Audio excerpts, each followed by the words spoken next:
when you open the door for somebody else. Welcome back to the Vaccine Conversation with Melissa and Dr. Bob. Today and our last episode, we're talking about what's going on in New Jersey. And we've seen some lows and some highs and some lows again and some highs. And it's been a very dramatic scene over the last 4 to 6 weeks. And for them, it's been even longer than that. And so we had an interview in our first episode on this issue that we just covered. And now we're going to talk to another advocate who was there and involved with what's going on with New Jersey. And now we also have on the phone Susan Sweeten from New Jersey. Thanks for coming on the show with us, Susan. Thanks for having me.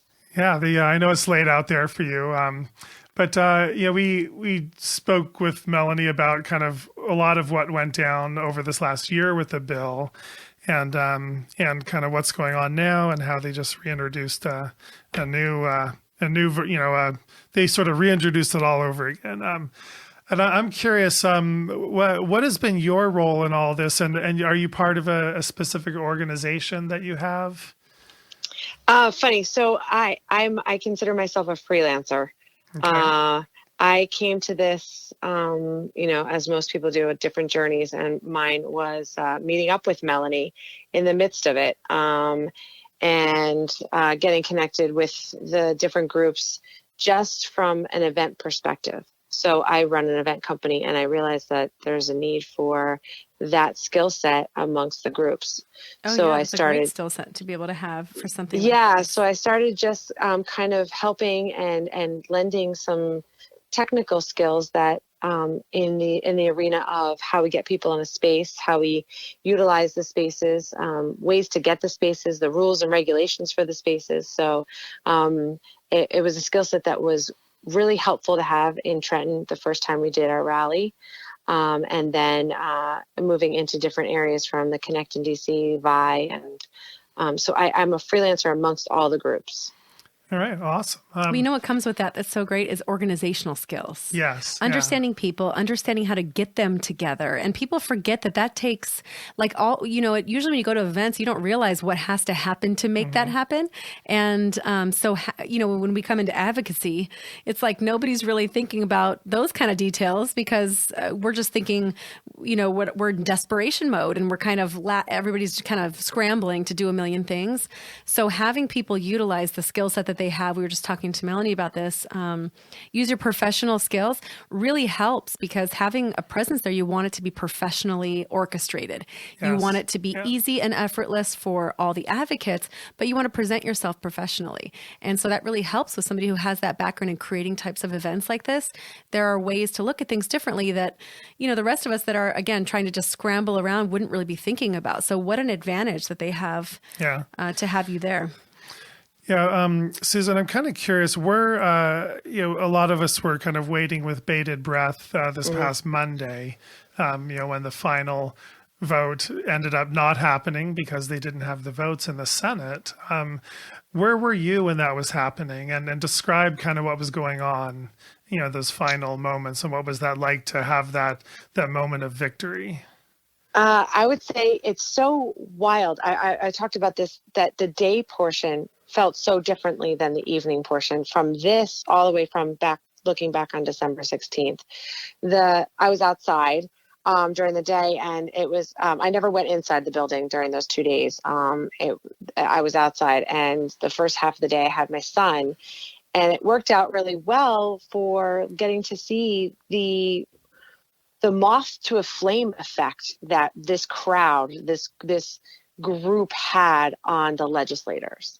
The daytime group of when Holly came out, when Testa came out, when Panaccio came out, like the group was like I said, we were the flame and they were the moth. They came out and they were proud to stand among us. And the legislators. Yeah. So while that we were seen as that voting bloc, the vibe of the beginning part of the day was that buildup. We were helping that buildup of the crescendo at the end of the night. And we gave them that courage to stand in their convictions. And you felt it when they were standing there talking to us. They were excited for the first time to be part of this human betterment of the world. Wow. Whatever their angle was, whatever their position was, it didn't matter what their buy-in was, whether it was, safety, whether it was religion and first freedoms, or whether it was body sovereignty. Their buy-in didn't matter. It was about, or if it was about segregation, it forced them to stand up and be acutely aware of that corruption. And you felt it when they were talking to us, Well, you know what you probably did for them was reignite the flame that brought them into politics to begin with. Right. So you've got all these people that go into politics thinking, I'm going to change the world. I'm going to help make it a better place. I'm going to be a voice to people who don't have a voice. And we talked about this with Melanie, is the way that politics looks now is so different than it did, 30 and 40 years ago, 50 years ago, where people were really involved. People aren't involved. People don't protest. People don't demonstrate things, for things anymore. But it used to be the case that the public was involved in politics. And so you've got this, that people go into the politicians are going into this with this urge, this desire to really help people initially. And then, of course, we know it gets lost along the way. Yeah, it gets lost along the way. One, because the public isn't really involved, so they're not helping to reignite that and inspire them. But two, money's a powerful force. And I think that money changes people. And I think that a lot of the intentions were good. And over time, they learn to play the game. And the game becomes something that is not what politics was designed to do. And it's not representing the voice of the public. It's representing the interests, the special interest groups, the industry, the lobbyists, and et cetera. Right. So these politicians probably saw you all there going, this is what I'm talking about. Like, this is why I did this. And they probably didn't even realize it at the time, but they were probably totally inspired and motivated. And who wouldn't feel that? So, that's great that you guys are able to do that. And that they were listening to that voice inside them that brought them back to that place. It was like going back to the 60s when people were like really fighting for the rights and freedoms of people. Exactly. How amazing that must have been. Yeah, we were able to help them be the hero, not the oppressor. The corruption's real in all of politics. We know that. Right. But this corruption that Sweeney let us just watch, like he let us, it unfolded in front of our eyes. He gave us the playbook and we were able to not even just call him out on it in person, but in the public and in the media where they were catching on.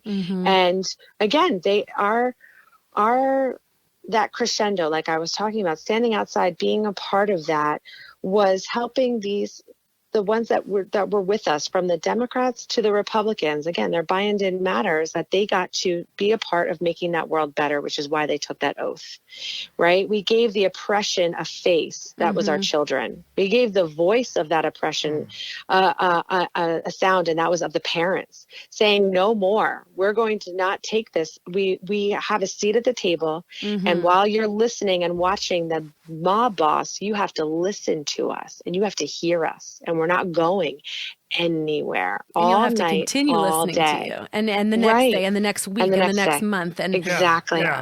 Well, why I feel like when we all showed up in Sacramento, the impression we were getting was that the legislators just all thought we were a bunch of crazy anti-vaxxers. We were all, Caucasian, wealthy, mostly women there, and we feel like we kind of felt not heard at all, and like they weren't paying attention to us. And of course, a few of them that were on our side, did pay attention to us and were very, happy we were there, but we kind of didn't feel welcome. So what do you think the difference was in New Jersey? Is it the legislators or is it the people? It was the people. You know what it was? It was the battle. And I hate to say this, but honestly, I really believe that I believe that this had to transpire in this way. California had to go. Right. We had to watch our neighbor, New York, go. And we are at a point where every state needs to understand that if a bill like this comes up in your state, it's a break glass time. The panic was ensued. When a bill comes in your state. Right. It's a break glass. Right. The panic was ensued. And what made them listen to us, and what got us the seat at that table, was it's the battle of humanity now. It's like that great battle, like you were just saying, in the 60s. It's a battle about standing up to corruption and and standing up with the backing of all of those people, not 100 people, not 50 people, but thousands of people. And we have the blessing that Trenton is centrally located. You know, we have to be honest about it. While it's not great, it's still not it's not as difficult to get to from our state, you know, wherever you are in the state. We had the benefit of watching what happened in California and New York just happened. So we had neighboring states also come in and support us, and there was no one checking IDs. And this is a state by state issue. So we have to support each other. It's imperative to get those numbers because it is a battle of humanity now. And I think that's what made them hear us, is that they had no choice. We weren't going anywhere. And I think too, a difference between one of the things I've seen between New Jersey and California is that so this was our second battle. So we had the first battle 4 years ago. So on that kind of, I think in two ways that hurt us. Because in the first way, we're all tired and we've all done this already and people are defeated. And then people kind of all went away after 4 years ago. And so it was really hard to kind of get everybody mobilized again 4 years apart. It's a different group. Some of these people have aged out of needing to worry about exemptions. You've got new people coming in that don't know how this is done, and everybody's jumping in with how they think it needs to be run and what the message is and who needs to lead. And, you know, it's like, so there was a lot of reacclimation that we had to sort of deal with that separation in time. But also, I think the other thing is, it felt like our politicians were prepped and trained and prepared for this because they were very disconnected from their constituents. We had some politicians that would not even hold meetings at all with a single person on the opposition over a 3 and 4 month period of time, which should be illegal. And we're talking about people who are already told, this is what's going to happen. You're going to have pushback. Just don't respond. And it's almost like they're robotic, and they just sort of like were carrying on business, and they were trying not to even listen to what we were saying. And I think it's because they had the benefit of those 4 years. They were being prepared for this. They knew way before exactly. They knew way before we did that this was coming out, and they were already prepared to disconnect from us. And if this was the very first time a bill comes up and you've got, 3,000-4,000 people showing up at your state house, it's hard to ignore. But when you were prepared for it, you're already going, okay, the next 2 months is going to be like this. I'm going to go out the secret entrance, which is what several of them did. I'm not going to have to be accountable. I'm not going to see my people. I'm not going to hold meetings. They were, like you said, coached for this, which ended up hurting us because they were not really representing the people at all. And not too many states have had that double battle where they have back-to-back, a couple years apart. And it really is like a huge fight, and you're depleted in your resources, you're depleted in your energy and all those kinds of things. Right. Yeah. So it's great to see. I think we also had the corruption really play out for us. Mary Holland nailed it in her testimony in the Senate hearing. She called Sweeney out for the corruption of being right there in the broad daylight, plucking people off their seat in order to get his vote, and then not showing up to listen. And then it just continued on each evolution of those evenings where it got pulled. And they had no choice. But for the first time ever, the pressure was on their conscience, right? It was the panic was there, but the pressure was on their conscience in that they were watching the big mob boss corruption and him trying to oppress them, and listening to us cry out for them to be our hero, literally listening to us cry out. And they had a choice. And I feel like that was the awakening of their conscience of like, are we the oppressor here? Are we going to be the hero? And that was the first time on the 16th that they Lagana and Gopal looked stressed, but there was an awakening of that conscience there. That's amazing, because I feel like we had the exact same situation in California, just with a different result. We did all the same things. We cried out. And we felt like we probably said all the right things, but just not a single legislator. I don't know if any legislators really changed their minds. I mean, some pretended to and then voted against us in the end. That's because it was all party line, though. Right. What they're saying about New Jersey but in New is they Jersey, didn't have that. It could have been party line as well. So I wonder why the New Jersey legislators acknowledged the corruption when the California legislators didn't. Are they party line typically there? Yes, 100%. We're a trifecta as well, which is why it's here. But I will think that the big call out was the divide of the mob boss party and the tactics that came along with him. Okay. And you couldn't hide that. There was no one else that could hide that. And he's continuing to give us these narratives of we're at war. They can beat their drums. Right. So he's showing himself as this puffed up egomaniac, that it's not about. He went to public policy to, if you're of an elitist class, then you can buy your way out of the law. So he changed the narrative again. He kept flipping the narrative. So that corruption was made blatantly obvious without us having to point it out. We just needed to rock the house he thought he owned, and we did. Because he's focused on winning, not what's best for people. Exactly. Yes. Yeah, that nails it. So I know Senator Lagana was, sort of one of the casualties of these mob boss tactics. And I know he was removed from the Senate Health and Judiciary Committee by Senate President Sweeney. But did Lagana, I heard he lost some sort of funding, or I don't know how Sweeney can do that, but so the way it works, actually, it's quite legal, is that if you are removed from a certain party, you don't get the fundings for it.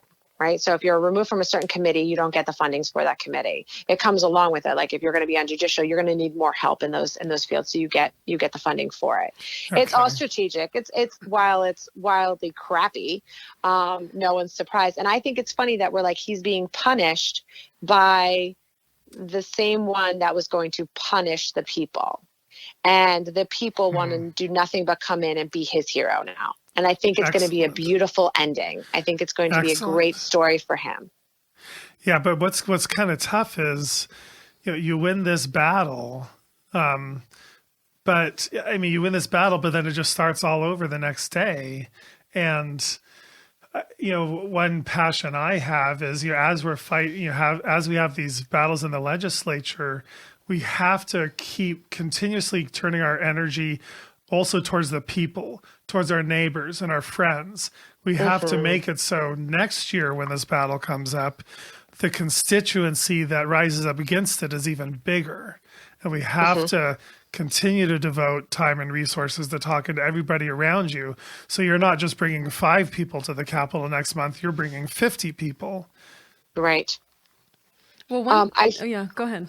I think what's important to that narrative about, being the neighbor and being proud is that this was a moment. And if you read some of the articles that have come out of the coverage of this, is that they're being called protesters, we're being called parents. We're not, the narrative is starting to change already about being not anti-X or whatever you want to call yourself, what they like to call us, marginalize us. But the narrative is slightly changing, and that's important. And on the heels of the religious exemption is the HPV. And I feel like that's a game changer for the dialogue that we're having with our neighbors. That's the first one I go to when I'm talking to anyone outside of my, the echo chamber, as we call it, is the HPV vaccination bill and mandate that's coming down the pike for here in New Jersey for 6th and 12th graders through 12th graders. And that's the game changer. That's the leveling the playing field. Because if you can talk to that one where people are like, there's no way, why would I do that? That's the worst one. Right. You're able to bridge that gap of how do you feel that that's the worst one? And you would never allow that one. And you'd want an exemption for this, and understand where I'm coming from about why I'm working on the things that I work on, and why I feel like it's important for you to come with me to these meetings and do all those same strategies and work all the different angles. But I agree, Doctor. I think that I was comparing this movement to the Trivial Pursuit game piece. I don't know if you remember those. It's like that, and maybe I'm dating myself, but there's that.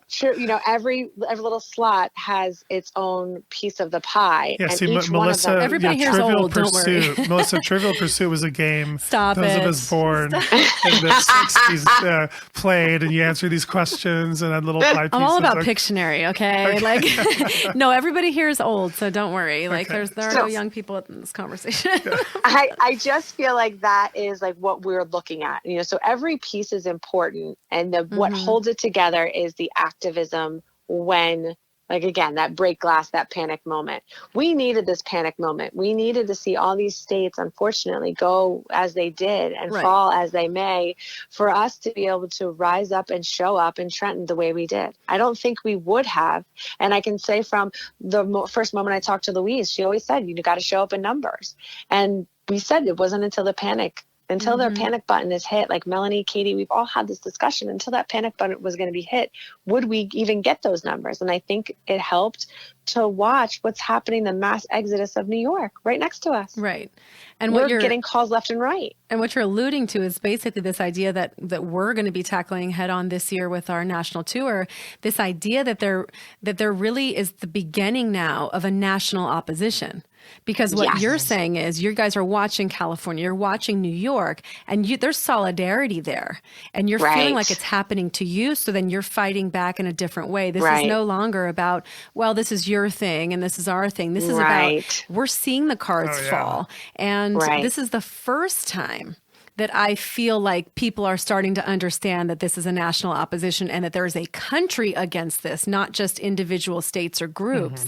And I think that's where we're going to get a big majority of our power from, because I think that's what's going to make the difference in turning the tide. Agreed. When they have tens of thousands and hundreds of thousands of people, they're not going to be able to do anything. Right. I agree. So I was actually on the phone with Leanne in Connecticut today. We're working on some things that are coming up there.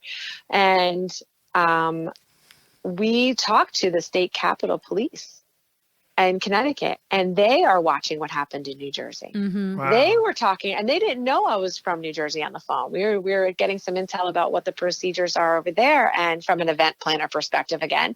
And he was mentioning, the sergeant was mentioning what was happening in New Jersey. So everyone's watching. They know, they know this is coming for them. If they have it on the docket, they're getting ready for the onslaught of thousands. And the hope is that, again, you're going to support the states that you can, if you can fly and you can travel, or we're going to do fundraising for everyone, to those moms that are able to do a different version of Moms Across America, bus tours, to support those that can. We should be. I encourage that.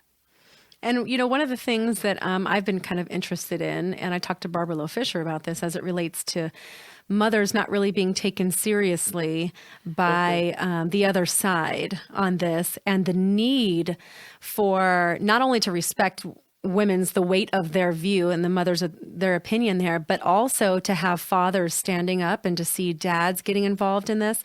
From what I could tell from pictures and Facebook Lives, even back in December, I saw a lot more dads showing up than we typically tend to see with both New York and New Jersey. What is it about the climate there that's getting dads more involved, and how are you making that happen? I'm going to say it's wild. So Susan Johnson, I don't know if you guys are familiar with her. She's from Robin's group, Hope from Holly. She's also involved with the coalition. But Susan Johnson was telling me the story about her son-in-law, who she's been the mother-in-law in his ear since they've been together. And he ended up connecting with a group of dads down in South Jersey. And they just said, okay, they keep saying we need dads. And he found one, and he found one, and he found one. It was like that, find a friend, multiply it by 5. And they have started their own group with a gentleman that was taking Sherry Tenpenny's class. Awesome. So it's this, I think it's electrifying. And I think the dads are now realizing, the moms are like, it's an our fight. It's not just a me fight anymore. And I think that message has hit home. And again, the panic button, if no one's going to talk about anything else, is that we have hit that point of no return. And it is all about that idea of taking over the state, your state capital, that we have to give our legislators a safe place to stand with us, because the first time ever there's pressure on their conscience by us being there in person, showing up. Right. And we say, if you don't take the 5 days off now, we'll taking a year off next year to homeschool. So like we got to take the 5 days off now. Yeah. And do you think the legislators respond differently when they see dads showing up there too and coming and taking a day off of work to be there, standing in the cold with all Yes, definitely. I think it's funny because you hear Senator Testa, I don't know if you got to hear his speech, but one of his things is like, I see a lot of dads here, but I hear from a lot of the mama bears. And one of the moms was like, well, we brought them with us. And that is true. We brought them with us, and the support's there. And I think that there's posturing. And that's what Mary was calling it. Like, we had a posture in New Jersey. This was all about showing up with the dads, with the grandmothers, with the children, to give a face to oppression. And these are oppressive bills. It's oppressive legislature. And it doesn't just affect the moms, it's affecting the families. So I think that was like a big critical piece to this. And the dads, they bring a different energy. Totally. And it's important to have it. It's critical to have it. And I said from day one, I wanted to do a bros for a beers and bros event, drunk advocacy night, because when moms talk about this, we talk about it at length in different ways. And my husband doesn't read the same things I'm reading. He's like, did you see this post? No, I didn't. But that's what spoke to him. So I do believe that there's a avenue that we should embrace, to the point of like talking to your neighbors. You got to find what works for each of the different, from the different sexes to the different ages to the different generations, and locations. We all have to find those things that are the right mix for each one that's going to get them activated and involved. But I really, truly believe this one was all about the panic. Mm-hmm. Well, I wonder too, just to end on the dads, this issue with the dads, is that I think when you have a majority of legislators that are male, sometimes just seeing themselves in the audience, understanding, and out there in the public going, this could be me fighting for my kid, that it doesn't allow them to separate so much from the issue, because they are forced to have to look at it with that mirrored image. I think it's really easy for all these men that are working in the state house to be looking at a sea of women going, this doesn't affect me. This isn't my issue. This is it's different somehow. But then all of a sudden you're looking out and you're seeing men in your age range, your age, that might look like you. And it's kind of hard to ignore that this could be you. And the truth is, as it relates to vaccine injury, it could be. It could have been any of these people instead of the ones that are fighting with the opposition. It could have been anybody. And that's one of my big the big push I have to get compassion from people is to understand it could have been you. In this case, it was me, but it could have been you. And the thing about vaccine injury, it's often arbitrary. There's really no way to say who it's going to happen to. And most of these people had no idea about any of this until it happened to them. And so when we can bring people into a place where they recognize themselves in you, then we find that common ground. And so sometimes maybe just the visual of these male legislators looking out and seeing men opposing something, maybe that resonates with them a little. Spoke to them, right? Yeah.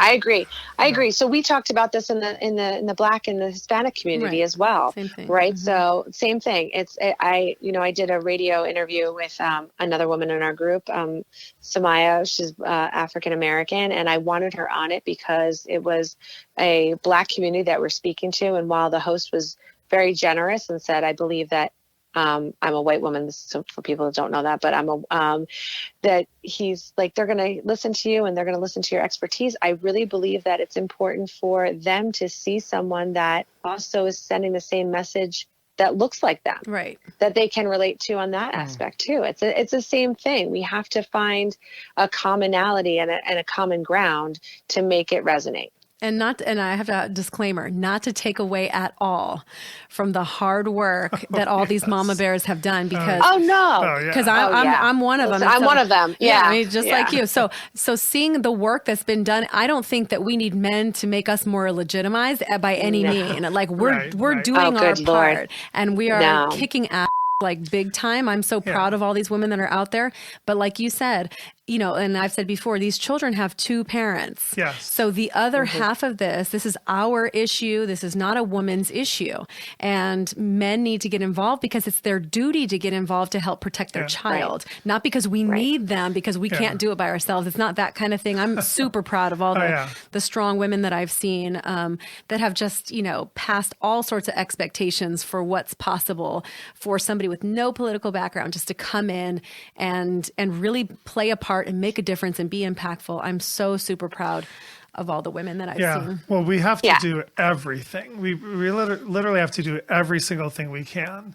And you guys are right. It really has to include the men, if not just for the numbers, but you're right, for the different perspectives. Legislators, if they see families, you know, and men and women and children, you know, two parents and a child, you know, that's got to impact them more. And I would say, as you know, the man in this discussion here, I mean, for me, I guess I envision this fight is going to be ongoing. It's going to be a very long fight, and you know, New Jersey, again, you guys have a long fight ahead of you, and it's never going to. I mean, I don't know if it's ever going to end. I think it doesn't end until we end, you know, the you know, pharmaceuticals hold over our government, and people wise up to what, you know, big medicine is trying to do. But you know, that's kind of maybe a long ways away. Meanwhile, there's these little fights we have to partake in, but it's going to be ongoing. And for me, you have to find a source of energy, and that's going to give you longevity in this fight. You have to figure out, you know, how can I be involved in this long term? And for me personally, it was really just to, maybe this kind of would speak to guys, you got to find friends out there that are going to energize you, that you enjoy being with, you have fun with. You're actually looking forward to that advocacy meeting because you like the people there and you get along. And you've you know, kind of been, you know, raising your kids together, and you know, form these bonds and these relationships. You have to find that in this fight, because I know for me, that's what's excited me. I just met a person yesterday that, you know, a husband and wife and their, you know, their two kids, and kind of found out kind of how they can be involved in this fight. And I'm like, that's so exciting, because I have this connection with these people. Now they're going to be, you know, I'm going to be working with them, and that's even making me more excited to keep working. And so I would just give encouragement to people out there not to get discouraged that you feel like you win one battle and there's 3 more battles ahead of you. You need to find a team to work with, people that you like, and maybe people that you don't like, but you get along with. But you find that and you become friends, and that's just your family unit that you'll just, you know, feed off of each other and energize each other, and you'll drag each other to the Capitol when you need to go. And again, that's, for me personally, that's what really gives me the energy to keep doing this. I think that is so critical for us, for those of us that are new to this, and like myself, you know, to hear that, and because it's that marathon idea versus it being a sprint, Right? And I can't believe anyone would be tired yet. Right. And that's how new I am, because I'm like, what do you mean we're tired? How can we be tired? You're still on adrenaline right now. Right. I'm like, I was midnight here, and I'm like, let's go. Let's keep talking. So I think that it's important for us to hear that sometimes when you can fill your cup up, and Stephanie always says this, that you have to do that, take a break and do it. But I will say, I think what this entire movement and this whole world needed, on a global scale, was this win. We all needed it. Right. Yes. Yeah. You know, we all needed this. It may be small, and it may not rock over in Argentina. They may have not heard about it, but they may have. And everyone needed to hear this win.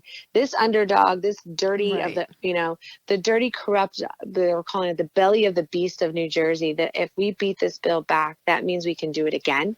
Right. And we can do it again. And we can do it again. So I hope that this battle is what gives everyone that fresh, you know, air, that new, invigorating, the tides are turning. Here we are, and we're at a tipping point. We've hit it. Yeah. We're here. We had to hit ground zero to come back up from it. Yeah, I think it definitely has. I mean, I was smiling all day long, or Wednesday afternoon, Wednesday evening, and just every few minutes I would go up to Cheryl and just smile and say, "Can you believe? Can you believe it? We finally won something," and it did give me a great sense of joy.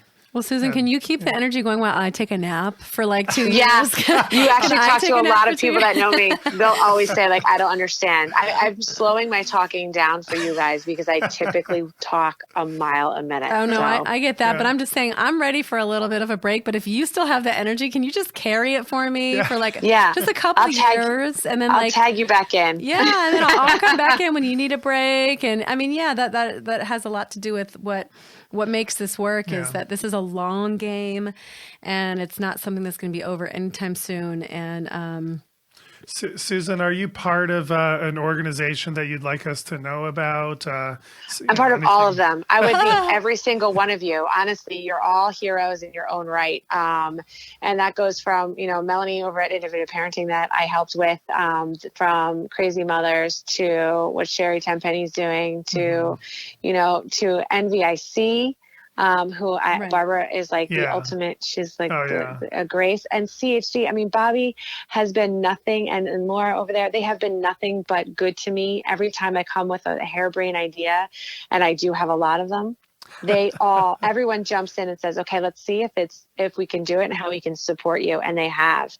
And I think that there's some meetings that people didn't know about, that took shape in New Jersey that, all of those specialty groups took a part of, and we all, we moved that wheel forward and we changed the needle. And I do believe that talking to us each across state lines is what is making a difference on this one. It really is. For sure. Yeah, I'm very, very convinced that we have this. We will win this in the end. And it might take a long time, but I know we're going to win this because the truth always wins. Well, we appreciate you joining us, Susan. I know I feel like it's late and it's after midnight for you out there. So we appreciate you hanging on for us and of course having a special evening episode of the Vaccine Conversation. And well, it's great that we're all part of the same family. We're all one group, interconnected across, all the states. And that I think gives us all energy and encouragement. And we're rooting for you guys and what's coming next. So keep doing what you're doing because you're inspiring other people as well. Yeah. Thank you. Thanks for having us, and thanks for getting the word out there. Like I said, the secret sauce is all in our power of showing up. So I look forward to seeing you guys at the next battle. Yeah, you got it. So you've heard Dr. Bob kind of mention and take some parts from an article that talk about 8 different points, 8 different things to remember when you are going to step up your advocacy and your activism to the next level to be impactful and to be effective and to utilize some of the things that New Jersey has utilized to see the kind of result that they have. So we've mentioned little parts of all of them, but I thought it would be good for us to sort of summarize by going through each of them for you. And can you tell us the name of the article and exactly who it's written by so that people can look this up as well? Yeah, because this is a really key article. It was written in fearlessparent.org. And it was, the title is Jersey Strong, Not Today Either. S2173 is the name of the bill.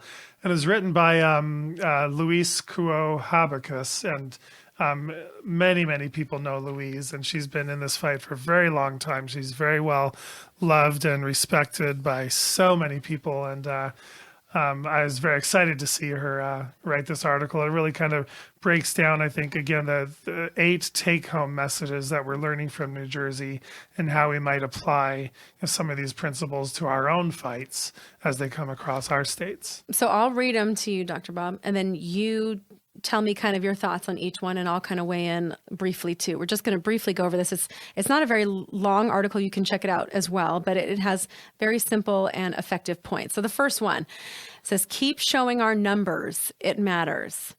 It says, and just to read the first line of it, says, our numbers give legislators who want to support us political air cover. It's what my people want, aka what my constituents want. And it makes the other ones nervous. I could get voted out because self-preservation is always the thing that they're looking towards. They want to keep their seats.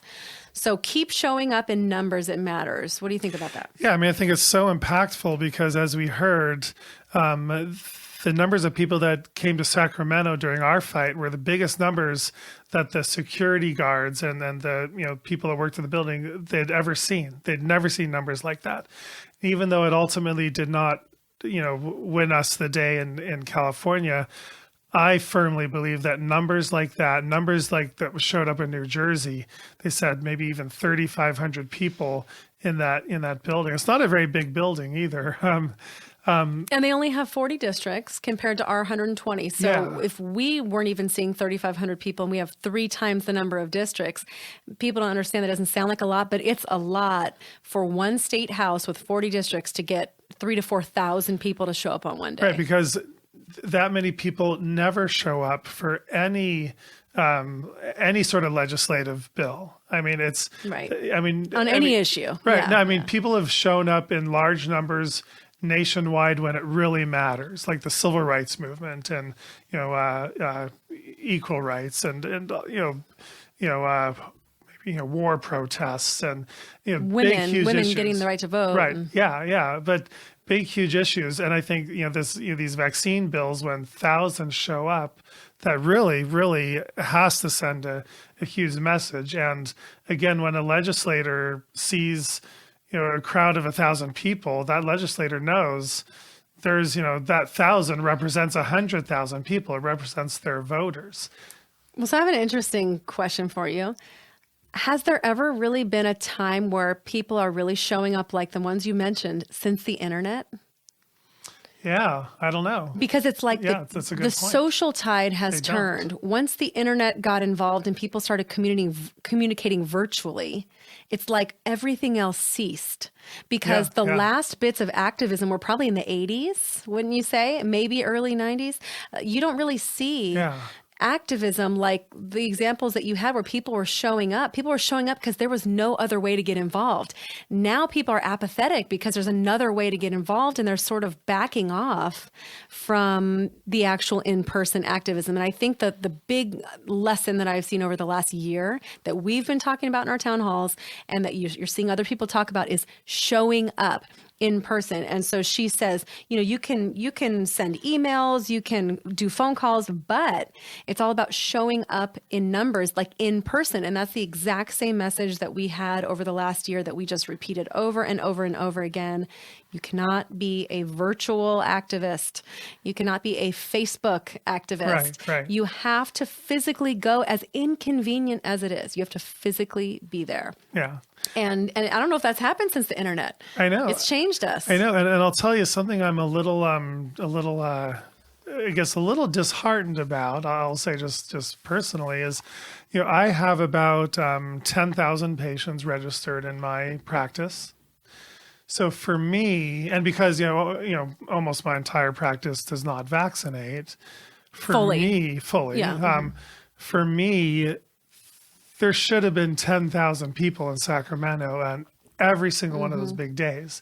And 10,000 people are the number of children. That means for each one of those kids, there's a mom and a dad. There's 2 parents. A grandparent. There should have been multiple tens of thousands of people in Sacramento on every big day that we're up there for these legislative fights. And the fact that there wasn't is a problem. To me, that is a problem. That is not okay. I agree. And I know people have busy lives, but one of the people from New Jersey we just spoke to said, how did she put it? She said, you can either spend the day with me in Trenton, today fighting this. Take 5 days off. You can take 5 days off now. Yeah. Take 5 days off now to help fight this bill, or you can take the entire next year off to homeschool your child. if we lose this. People don't realize, they don't think long term. Yeah. They don't understand that the same thing she mentioned with HPV, that for people who fully vaccinate but don't believe in the HPV vaccine, they think it doesn't affect them, not understanding that every choice that's taken away with medical interventions now is going to affect you later when all of a sudden they add that on and you're not able to opt out anymore. Like people can't seem to see, it's like the game of chess. It's like people can't seem to see 3 steps ahead.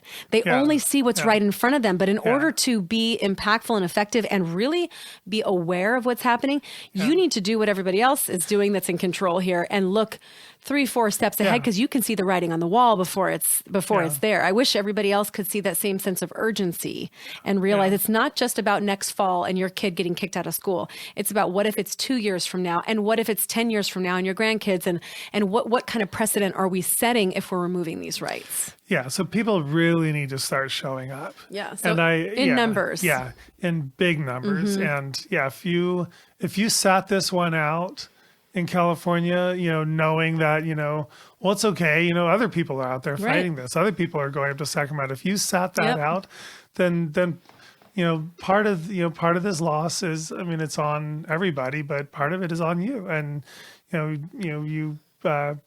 on the converse of that is really, if you are looking for the heroes in this movement, the heroes to make a difference, all you have to do is look in the mirror. Don't say we're not at number 8 yet. I know, Stop but that people need to know. Pretend you didn't hear that, everyone.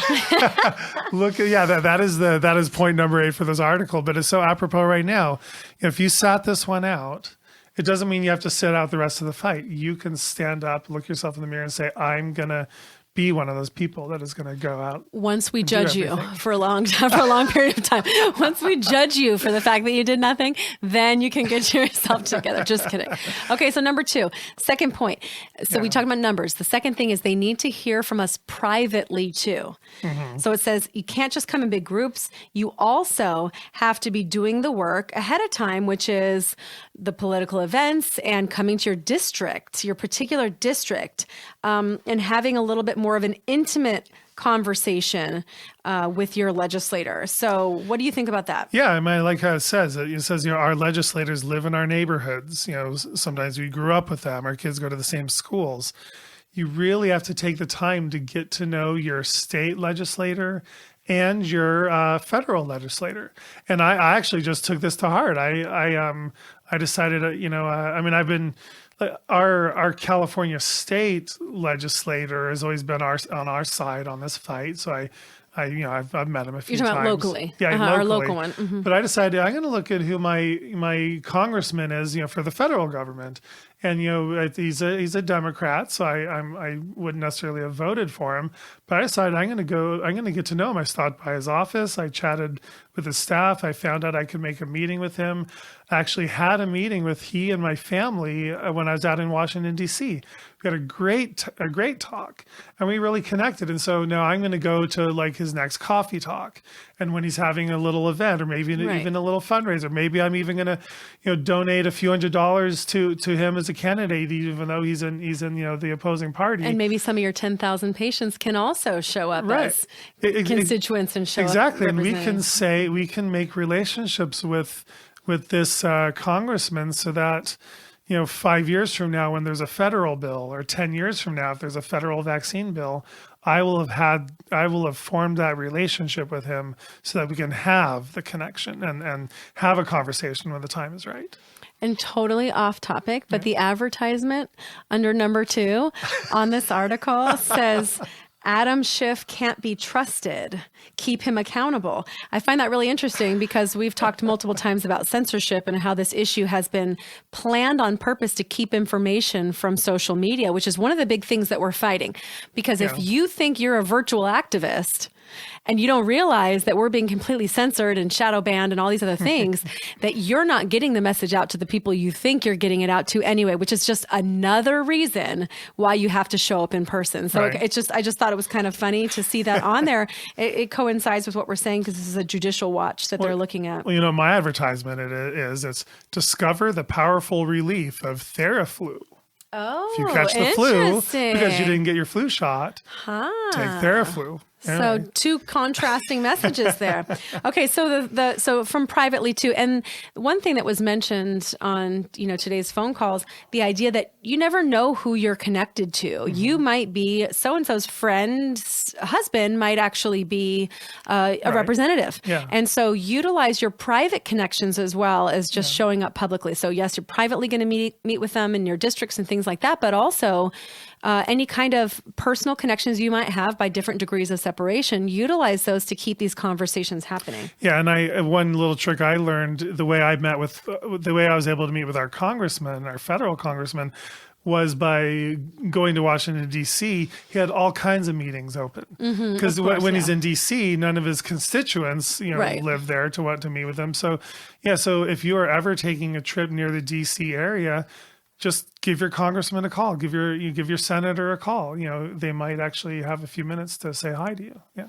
Okay, so the third point, when the MIA dads show up, they carry weight. So we talked about this briefly, this idea that when the men show up, the fathers show up, they carry some weight. And so again, the legislators are kind of used to only hearing from the moms, but they might respond differently when, everybody has like a different angle, everybody speaks differently. Maybe there's a way that they resonate more with somebody that they recognize. Yeah, the way Louise words it, I really like it. She says, for years, she's heard legislators dismiss dedicated moms as hysterical and crazy, but angry dads cut through. Yep. Man to man, they speak a different language, and like it or not, it hits different receptors. Yeah, and that's just the reality. It doesn't mean that there is more validity to what a man says. It's just that when you have male legislators, they might hear it differently coming from somebody who is more like them or communicates more like them.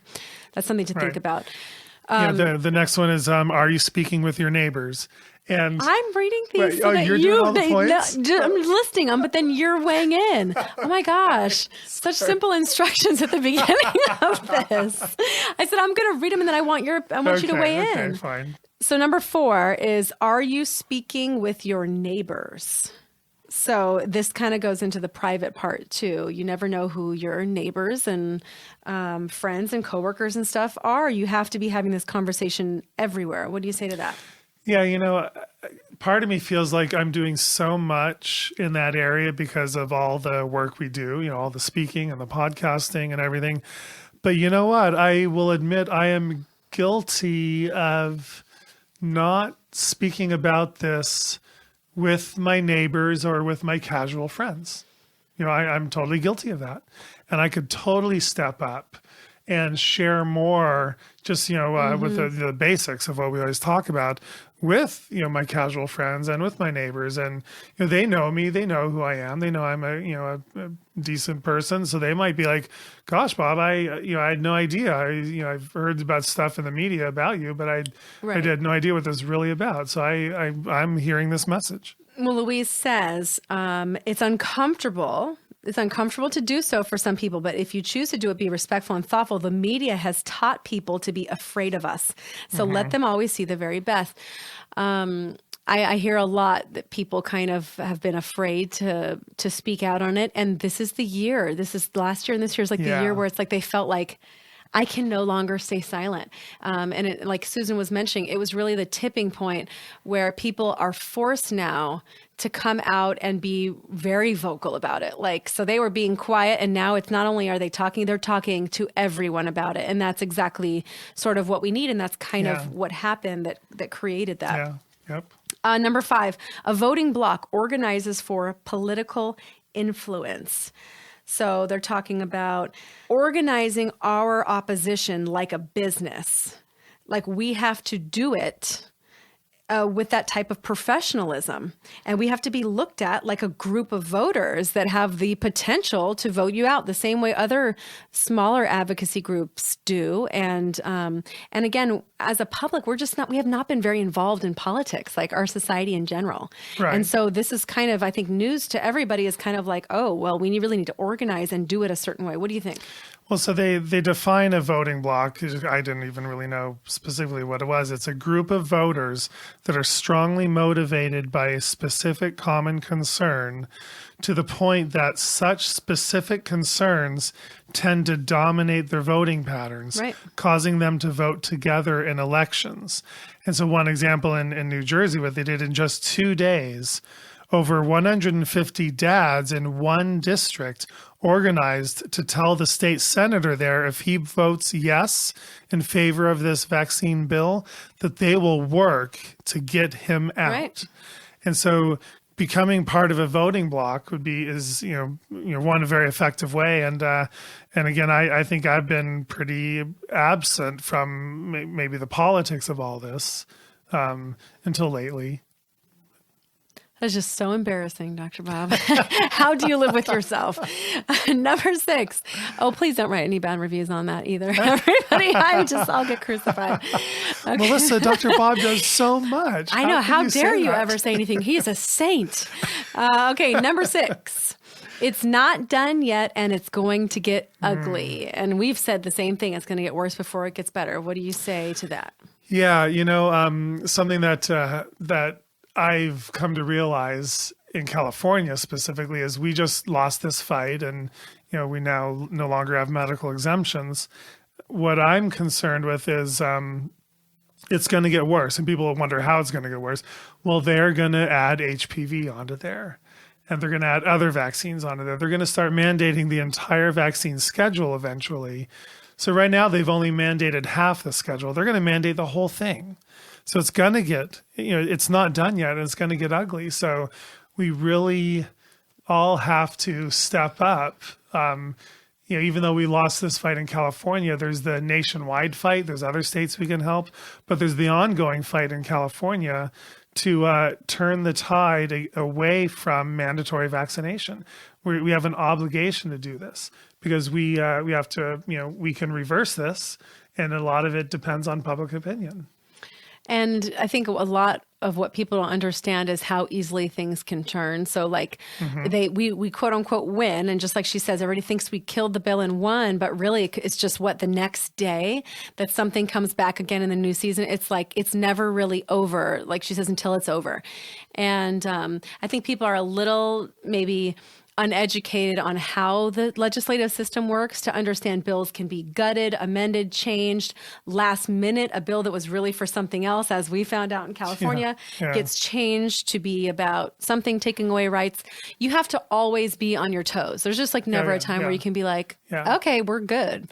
Because it can change that fast. Yeah, but then you have to, you can't just, it's hard to do this full time your entire life. You have to find ways to find the energy to stay in the fight at a level. As I yawn. I know, she's literally yawning.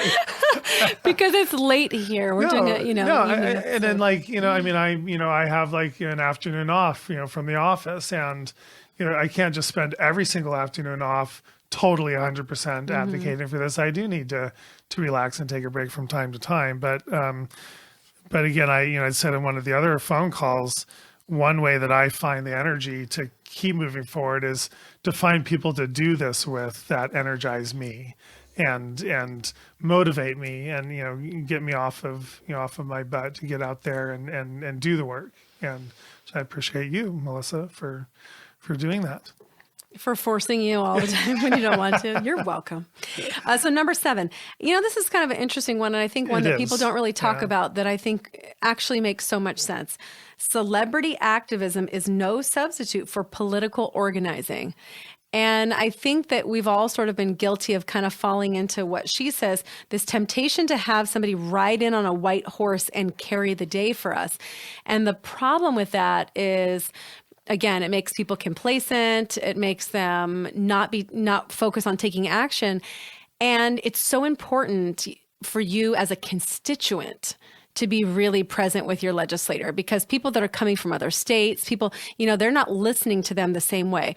So not only do you carry more weight with your words as a constituent, but your own state's laws and the intricacies of your particular bills. And all those things are very specific. And so that means you need to be a citizen of that region to be doing it. And you need to be, because it's a long fight, when that white horse leaves and you're stuck there, what are you guys going to just not get involved and count on that person again? No, you've got to do the work and be getting involved on a regular basis. And so this is something I think probably that could really be a good reminder for, what do you think?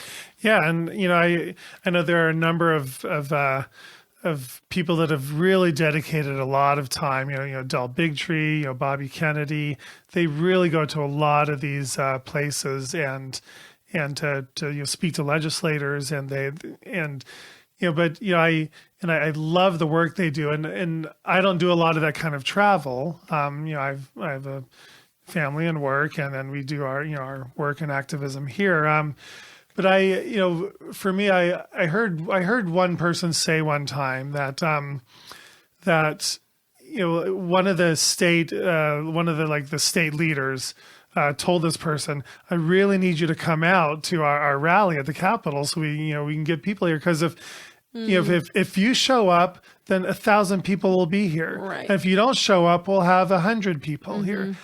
And when I heard that made me so angry. Oh yeah. That made me so incredibly angry. Sad. When you think about it. Not at the person that was willing to go out there and rally the troops. Is how dare people not go to the Capitol because there's not going to be some celebrity there that they can get a selfie with and say hi to. You're right. If you are only going to these for that, then stay home. Well, no, don't stay home. Come anyway.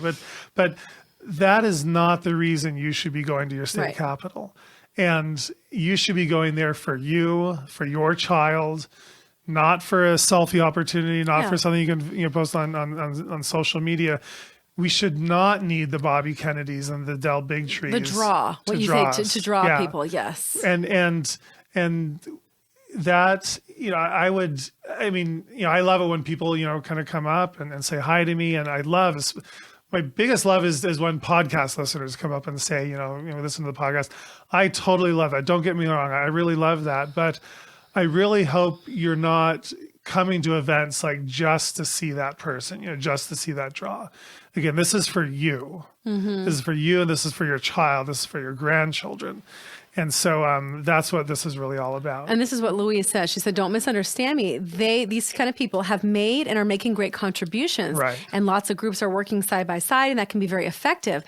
But I love this. She said, there's a role for everyone, especially you. Yes. As in, again, don't sit back and watch these people do their thing. Let them do their thing, and you do yours. Right. Yeah. And let's all be doing something. And so that way, when people come and go, there's still activity happening. Like the hive is still buzzing. It can't only be buzzing when certain things are around. That's never going to work. We have to have consistent buzzing all the time, all the different states, off season, on season. Yep. And so the last one, which you already... I wonder what the last one is. You what already alluded to. How dare you? Number 8, looking for a hero, look in the mirror. What does that say to you?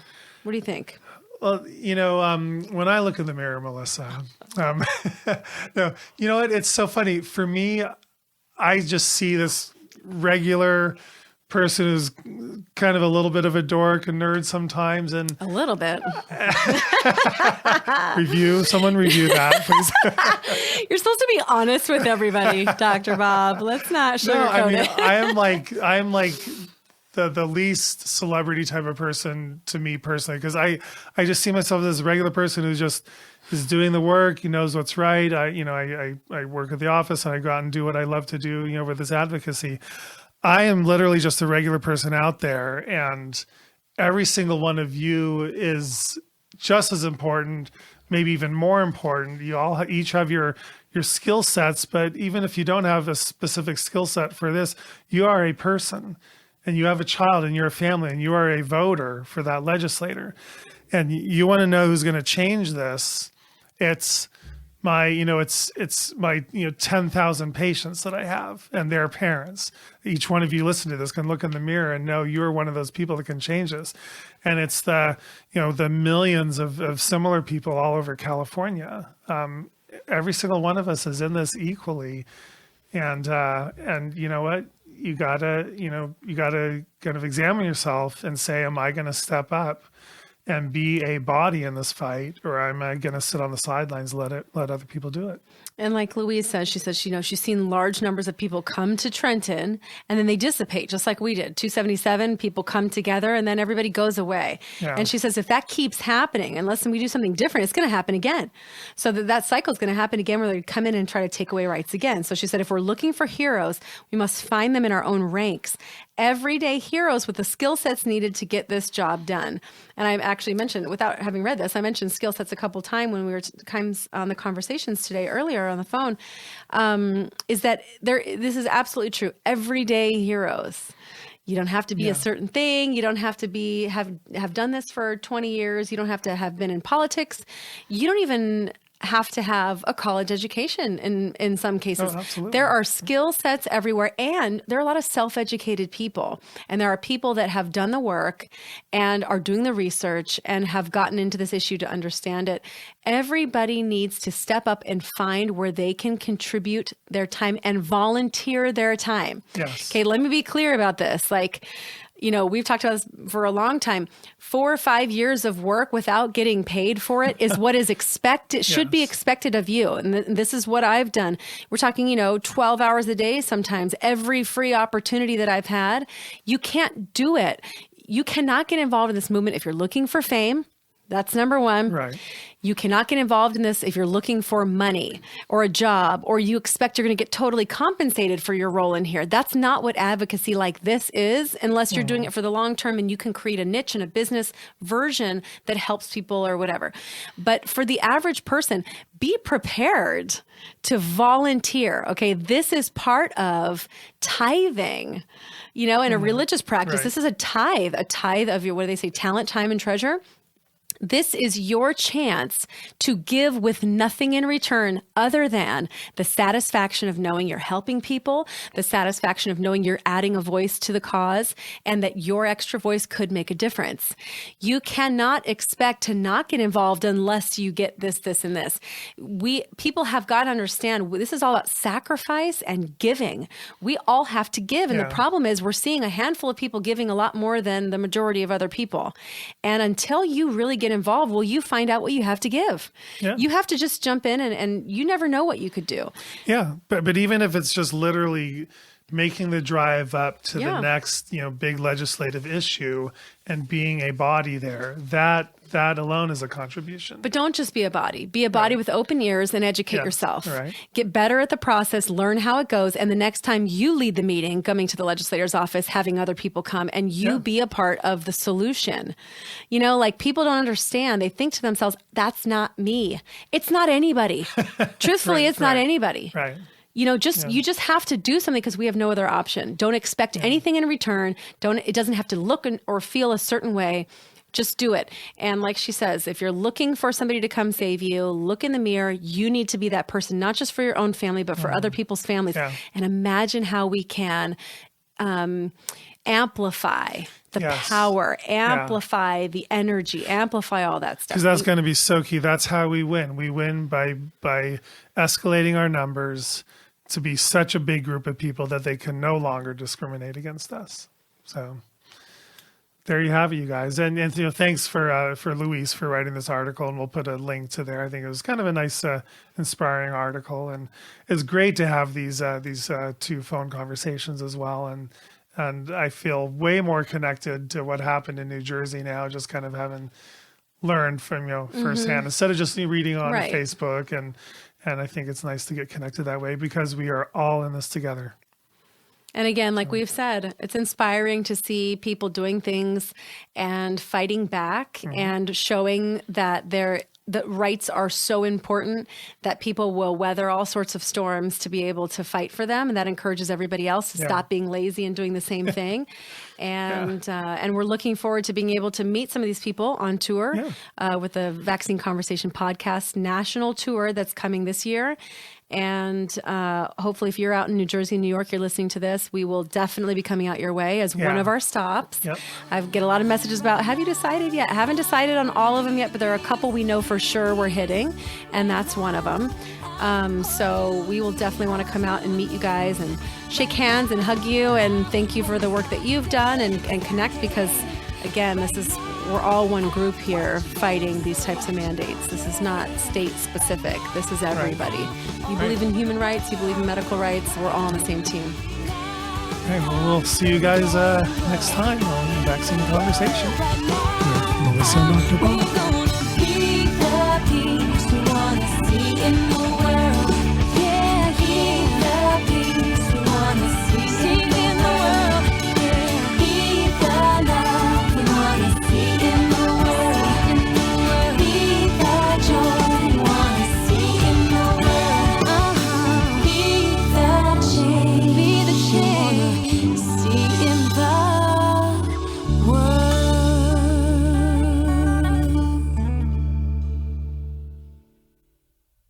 The information in this podcast is for entertainment purposes only. It is not intended as medical advice. Always consult your healthcare professional for information on vaccines and infectious diseases.